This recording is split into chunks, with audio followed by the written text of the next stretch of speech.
Hello once again to my fellow peers and professor. My name is Nicole, and today I will be presenting my rebuttal argument against Joshua. I wanted to thank Joshua on presenting his argument as I take on his. However, I believe that I should win this debate since I have provided sufficient and reliable information from peer-reviewed sources, such as academic journals and current news sources. Furthermore, I believe I should win this debate since I have tied all my arguments back to the original claim, which is whether mandatory voting is just or unjust, and I believe that mandatory voting is unjust. And so, let's begin with my rebuttal. Joshua argued that mandatory voting is beneficial to increasing voter turnout. Although I agree that this is a reoccurring solution and it has been occurring in countries such as Australia, I argued that even though mandatory voting encourages more political participation and higher voter turnout, the ballot will produce invalid and misinformed votes.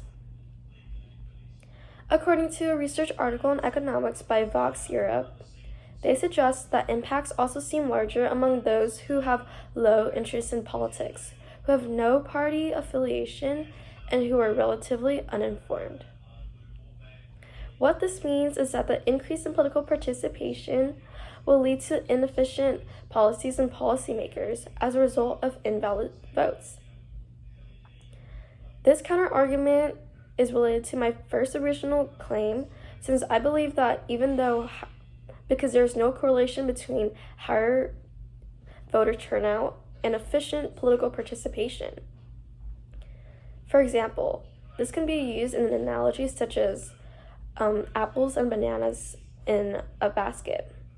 If you have multiple apples and bananas, but some of them are rotten, that would not be a really good basket.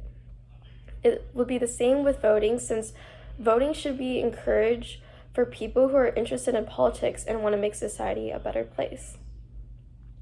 Now, let's move on to Joshua's second claim. Joshua argues that making voting mandatory would reduce funds and focus on meaningful policies. I disagree, since there has been no correlation of reducing funds, because I believe that making voting mandatory is not sufficient to reducing funds. I believe that if we want to reduce funds, we should make voting a national holiday. According to a Brookings article, these changes would send the message that voting is not a privilege to be bought with job security and time to spare, but rather an essential responsibility every person ought to undertake. This means that if you make voting a national holiday, this will more likely reduce funds and also keep voting just, since it is still voluntary. It will give more people time, since a lot of people are busy with work, especially with the lower income bracket. So with that, making voting a national holiday rather than making it mandatory would reduce funds greatly. Joshua also argues that making voting mandatory would focus more on meaningful policies. However, he did not consider that what meaningful policies are.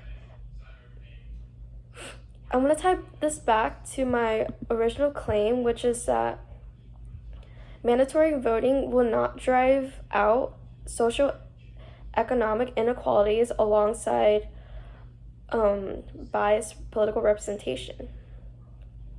And so, I end my speech with thank you very much, and I hope that I win this debate. Thank you.